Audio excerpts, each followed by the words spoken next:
Quiet! Quiet! Roll up! I just want to say one thing. Yo, Adrian! Adrian! May the Force be with you. You shall not pass! With great power comes great responsibility. Your mission, should you choose to accept it. Welcome to Jurassic Park. Welcome to the Beach Family Film Club, where we are going to be talking about some of our favorite movies. We're going to be going over what some of our favorite movie games are. We're going to go over a lot of different stuff. So thank you for joining. We're really excited. Something we really encourage is things that we talk about. We want to help implement you into your family nights. So please take whatever we're talking about, apply them to your own family, have these discussions. We want to make family night a little more lively, give you maybe a little bit of a blueprint to work with. So. But yeah, we're really excited. So my name is Grady Beach, and my favorite dinosaur is the Ankylosaurus. My name is Haley Beach, and my favorite dinosaur is the Brachiosaurus. I am Cami Beach, and my favorite dinosaur is the Triceratops. I'm Jason Beach, and my favorite dinosaur is the T-Rex. Again, going to my experience, Jurassic Park brought those dinosaurs to life, and the T-Rex. Wow. Incredible CGI. Wow. So good. I love it. So for our episode today, the topic we're going over is Oldie but a Goodie. So we are going to be discussing movies that were made from 1990 and older. These aren't necessarily the best old movies of all time. There's a lot that we could talk about, whether with Jaws, Star Wars, just to name a few. All the Rocky movies. All the Rocky movies. There are so many good movies that are before 1990. But we're going to be talking about some of our favorites and maybe some that aren't recognized enough. We'll be sharing some fun facts, giving you little insights of why we like these movies and why we would recommend them. Or maybe recommend them to a certain group. I know a couple of the ones I'm going to talk about aren't for a general audience, but I think they're spectacular. So we hope you enjoyed, but here we go. Okay, so the movie I wanted to talk about and bring up today is 2001: A Space Odyssey. I don't think any of you have seen this movie. Rightfully so. It is a strange movie. I remember watching it for the first time. I took a film as lit club in high school, and I just remember being mesmerized by how this movie was done. So a couple fun facts I want to bring up is this movie did come out in 1968. Oh, the year so before. Before we went to the moon. Wow. Kind of interesting. So within the movie, there's a lot of theory, a lot of guessing that they did with space exploration and zero gravity. How are we going to deal with that and all that kind of stuff? It is really fascinating how close but not close they were at the same time. Just really, really cool concepts they came up with. Just something cool. I thought the original title for the movie was going to be How the Solar System Was Won. With that in mind, if you watch the movie, it gives you a different perspective on how the movie could have turned out. But I think the movie is so pleasing to look at the entire time. The cinematography for this movie is top notch. It's slow. So as much as you've talked about cinematology, if I'm saying that no, Scientology. Cinematology. Cinematography. I do look at movies a little bit differently.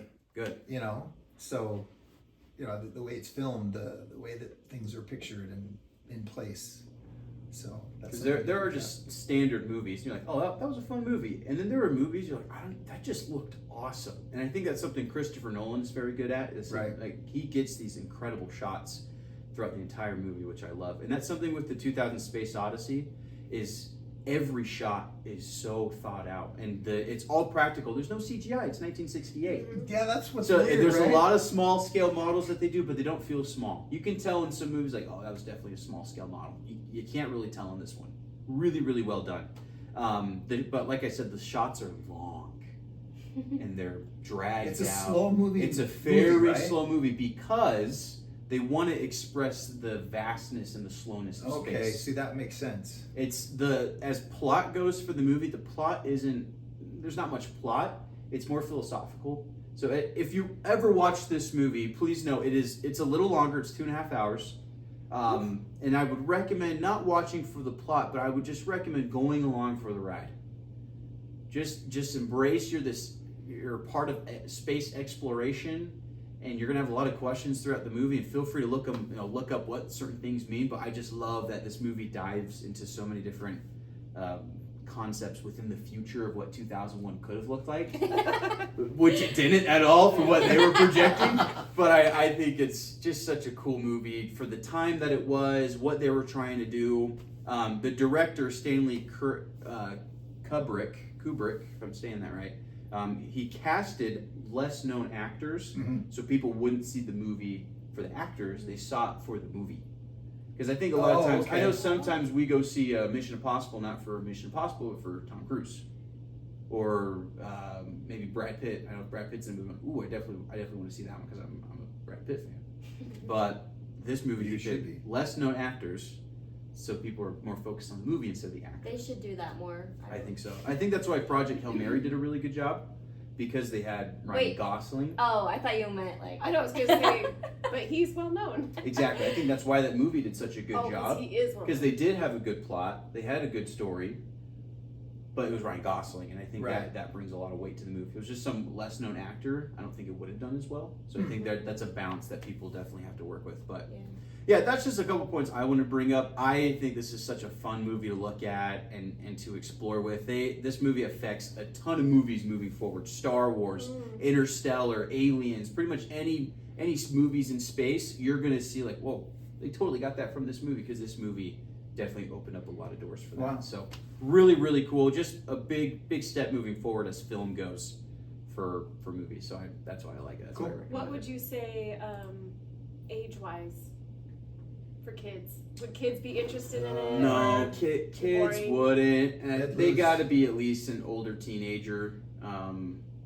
It like even in high school for me, watching it for the first time, like, we watched it in chunks, and it was still. Sometimes it can be hard to sit through. So this is a good movie if you want to, watch part of it at a time. There's breaks or chapters throughout the movie, so you could watch it periodically like a show.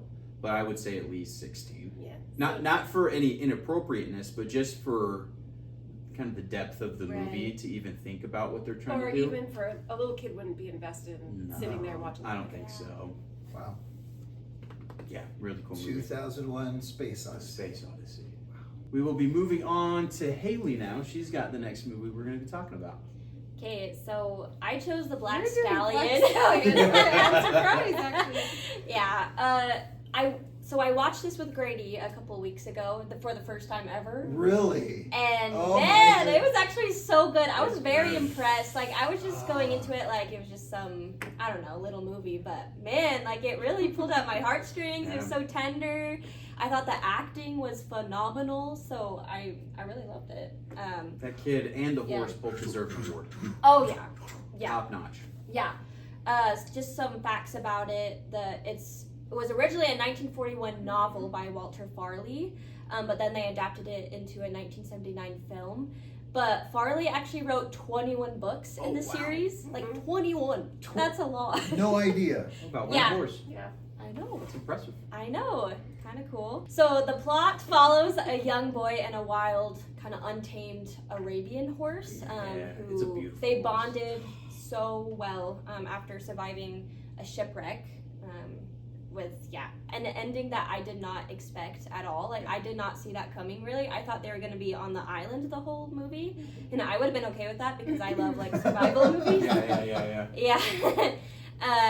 But some fun facts, the horse did not like going in the water or swimming at all. Oh, I didn't know that. And there's a lot of swimming shots Yeah. that they do with the horse's legs underwater. Yeah, and I think in total they had, like, 4 horses, but they all did not really want to go into the water. So they had some horses come in from France that were white, and they painted them black. What?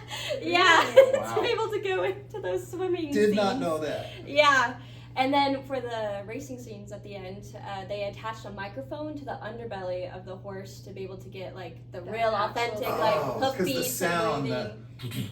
Yeah. I think it gives me the chills every time at the end of the race.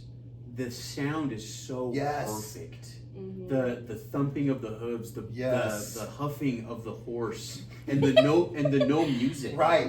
Yeah. It was such a bold take. The music is the rhythm of the horse, and you're sucked into it so fast. Yeah. Not a slow movie at all. I think the pacing for that Yeah. movie is perfect. Well, what's interesting is that the scene on the island where they're both on the island, there's no dialogue for 28 minutes. Wow, really? Yeah. You don't even realize it. They had me captivated the whole time. Well, but there may not be any words spoken, but there's a lot of dialogue happening. Yeah. Right. Within the eyes of the boy and the horse. They do such a good job with that. Yeah. The storytelling The for emotion this is in it. movie should be studied. They really do an incredible job of showing and not telling. Yeah. And the kid who played the little boy in the movie, he actually was an experienced horse rider, so it's kind of there you perfect. go. So I love how he called him the Black. The black. yeah, Not just black, Yeah. but the Black. Black. Yeah. Yeah.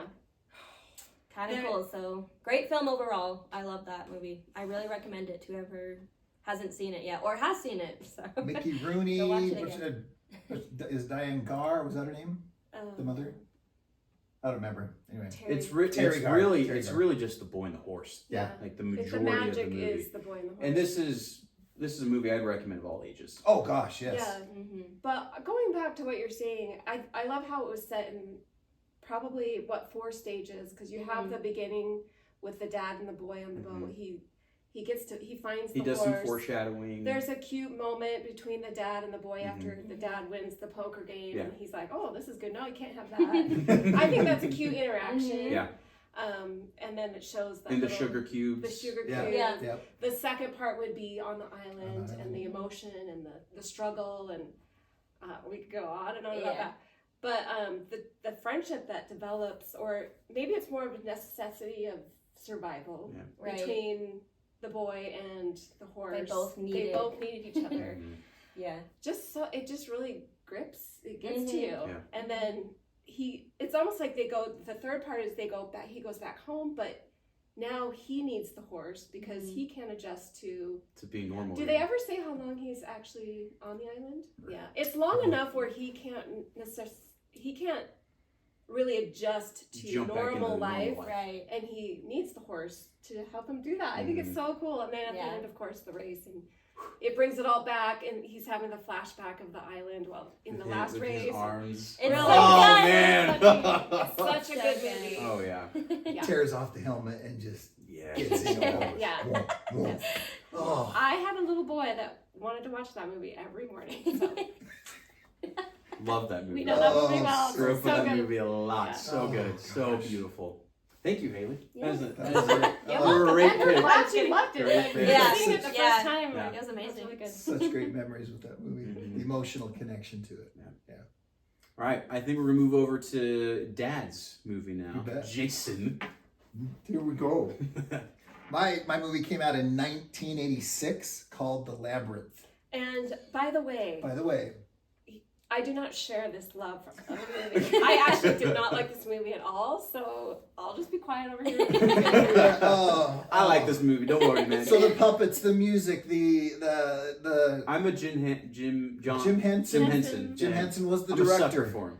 He's the director of this, so just the costumes. Wait, he's the the actual puppets, director? The actual director, Oh, I Jim didn't know that. Henson. Okay, I didn't know that. So you're looking at Muppets, you're looking at The Dark Crystal, you're looking Yeah. at some of these movies that really can be scary, Sesame but Street. so fun. Sesame Street. All Very love- scary. Not scary, but Very he scary. did. Right. He did all the. He did love that work. So Jennifer Connelly, who is most recently, I think, in Maverick. Top Gun She's in Maverick. Top Gun Maverick. And then David Bowie is in the movie as the Gollum King. The Goblin King, sorry. Or Gollum. The Goblin King, not to be confused with Lord of the Rings. The Goblin King. And fun fact here is, and how far this goes, I don't know. Okay. There were other entertainers being considered for the role. Prince, Sting, Michael Jackson. Ah, especially after the Michael What? movie. I don't know. That Wait, would have was been. this done after Dune? Because maybe they saw Sting's performance in Dune and they're like, Oh, maybe. let's cut that. Not No, gonna but I work. did love that. I loved Dune. So Sure. so tons of puppets, tons of costumes, just some incredible, I don't know if cinematography It's good. could Oh, be it's good. put in there. Some of the long visions they show, and the maze, Labyrinth is a maze she's gonna have to go through to go save her little brother. Again, the practicality of the puppetry within this movie Oh. is wow. So puppets and costumes bigger than the actors. Huge. One of the main characters, Hoggle, who does a wonderful character change from trying to deceive Sarah, the main character, to becoming one of her best friends. Great character. Saying that costume was said to have 18 different motors in his face to develop the facial expressions. Wow, really? So again, just some incredible stuff. Because it looks great. It's fabulous. I love it. The soundtrack: Luther Vandross, Chaka Khan. Come on, just some great music there. It's so many puppets. You have one that's riding a dog. Yes. One riding a dog. Yeah, and you're like, how are they? That's what? a real dog. What? There's a scene where she's falling down a tunnel. And the helping hands. They're real hands. Yeah. Actual people helping guide her I love all down the through different faces they make with the hands. They talk with the hands. Yeah. Hello, how are you? Yeah. It was really cool. Some of the just little riddles they did throughout the movie. But again, there was one character, Ludo, who might be comparable to Sesame Street. Heffalump. Hufflepuff. No, not Heffalump. The Heffalump and Oozers are from, that's not even right, from Winnie the Pooh. Snuffleupagus. The Snuffleupagus. So Ludo is the size of like the Snuffleupagus, and his voice is really fun.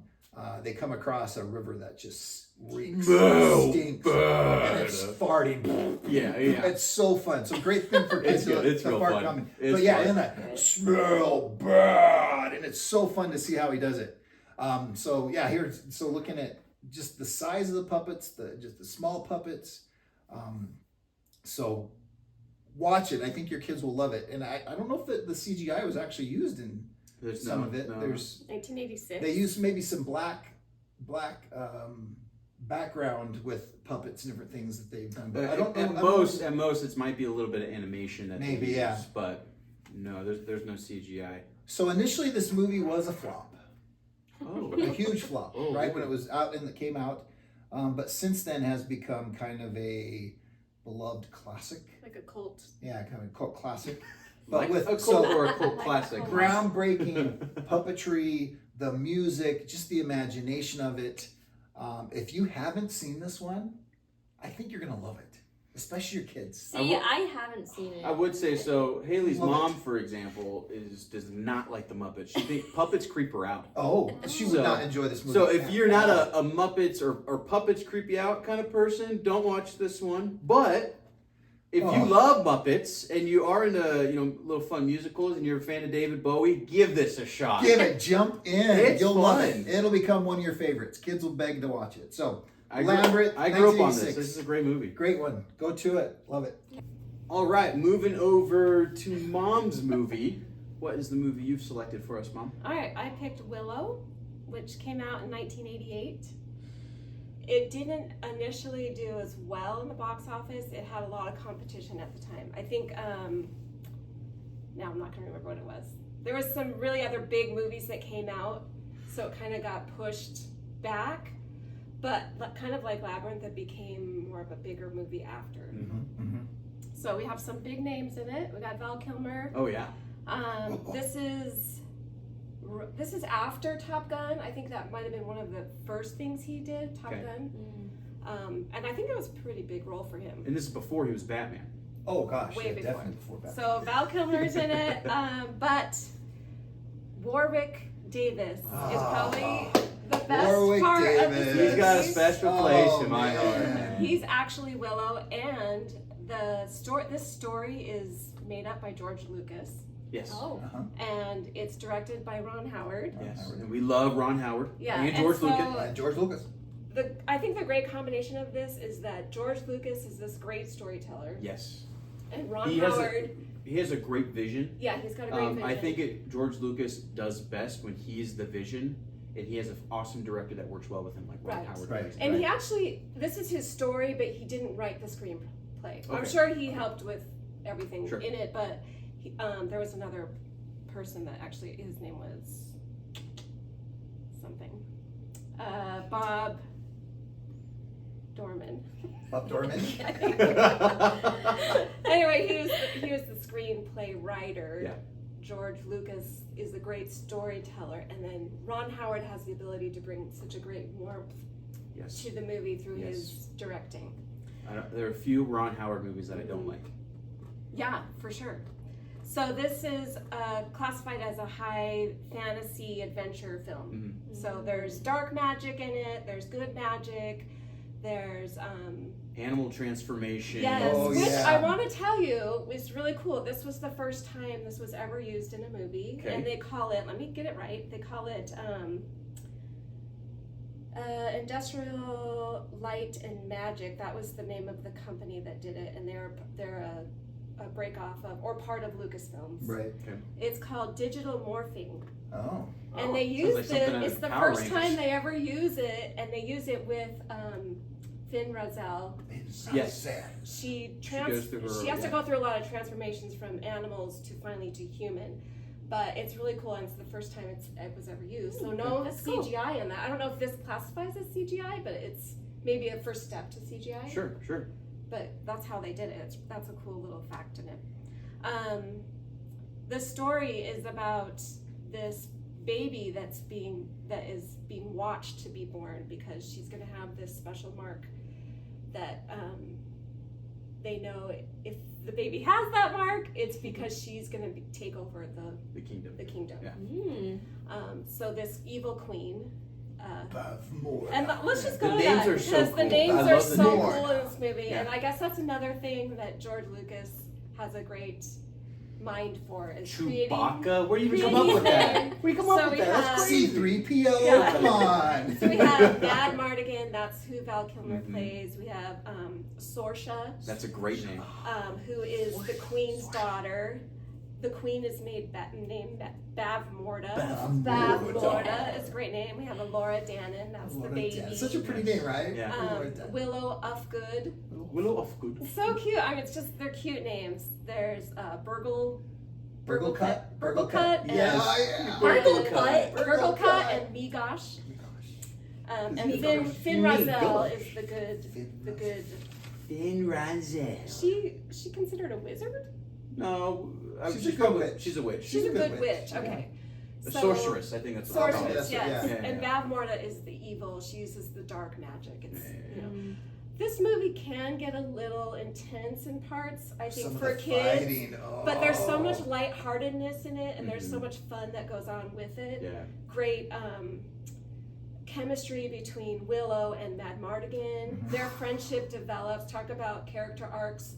Both of them have a huge Some of my favorite things is when they take two characters who are so different, so unlikely to become friends, and they make them become friends. I love it when things like that happen.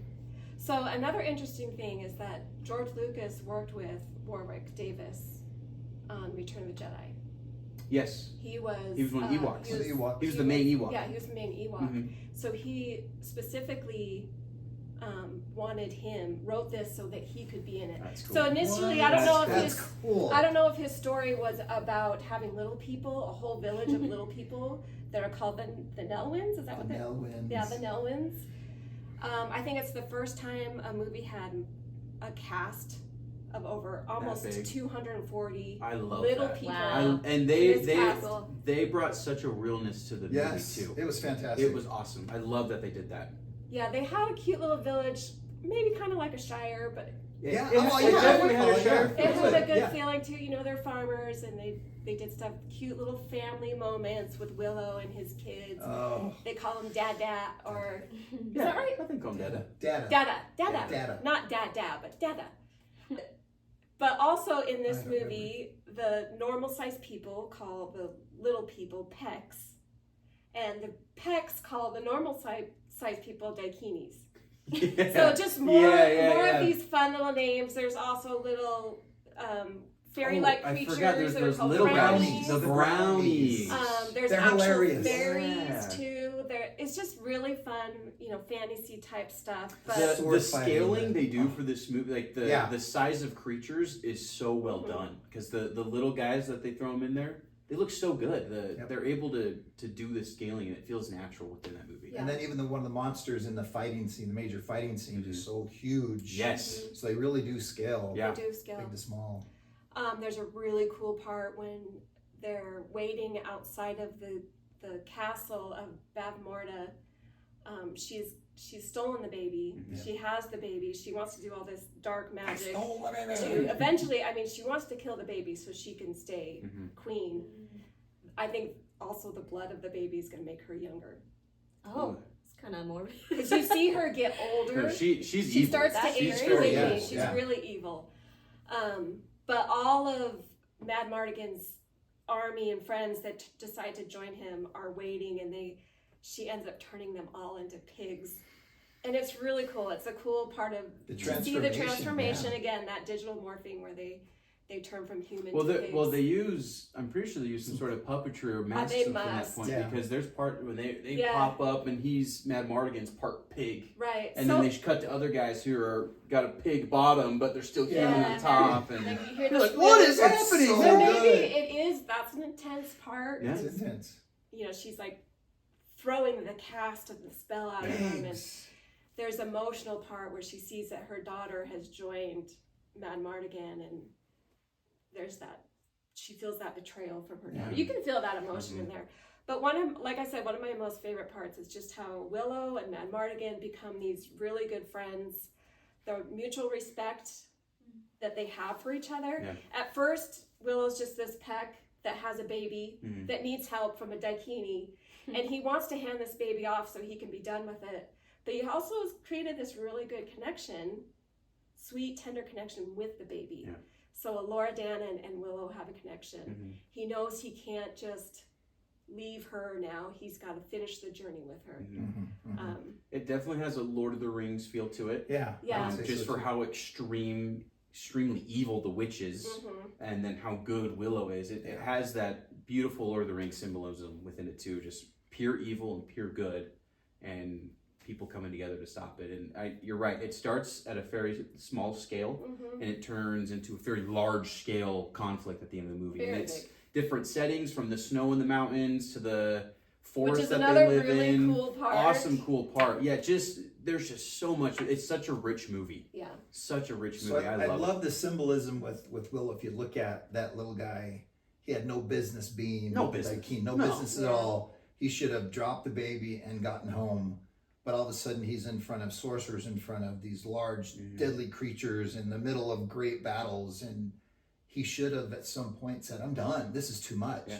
But he kept moving forward, going. just one step at a time, and it's just so wonderful That's to see that really good character arc that he has. He just really develops. And Mad Mardigan turns from this kind of thief that's up in this, they call him Crow's Cage. A scoundrel, some might Yeah, say. and he starts off really low, and then he becomes this noble person that's going to help Willow and Laura. The sword fights, The the choreography for the fights and everything, all that they do, it's so well done. One more part I want to tell you, they are captured by Sorsha and her army, and they're in chains, and Willow is small, and his little legs cannot keep up with the horses and everything that they're basically dragging him, and Mad Mardigan just picks him up. Puts him on his shoulder. So good. So before we end this part, I just want to know some of your favorite quotes from this movie, because as a family, we quote this movie quite a bit. This movie gets quoted a lot. This is mine. Yeah, the bones. Bones tell me nothing. Another one is out of the way, Peck. Out of the way, Peck. What's what is it? I think it's. I stole the baby while I you were taking a pee-pee. I stole the baby was. I think Why did Bikini to take I think one of my favorite parts is when the little brownie falls into the beer or the ale. He comes out, and then he comes out like like beer, and then falls dives, back in. He dives back in. Hilarious, So good. Hilarious. Oh man. Another cool fact is that Val Kilmer and Joanna Warwick. No, Joanna. Sorry. What was her name? Her character name? Sorsha. Yeah. They actually do fall in love while the movie's being Oh, filmed, and then a year later they get married. Cute. It's a real life. They stay together. I don't know if they did. I don't know how long it lasts, but it was a real life set romance. That's and cool. I think you could see that as they're filming things, and just really fun movie, really good family movie. There's a few parts that might be a little Without intense. you, I dwell in darkness. Yeah. And the one line when she's like, "It went away." It went away. I You dwelled dwelled in darkness and and it went away.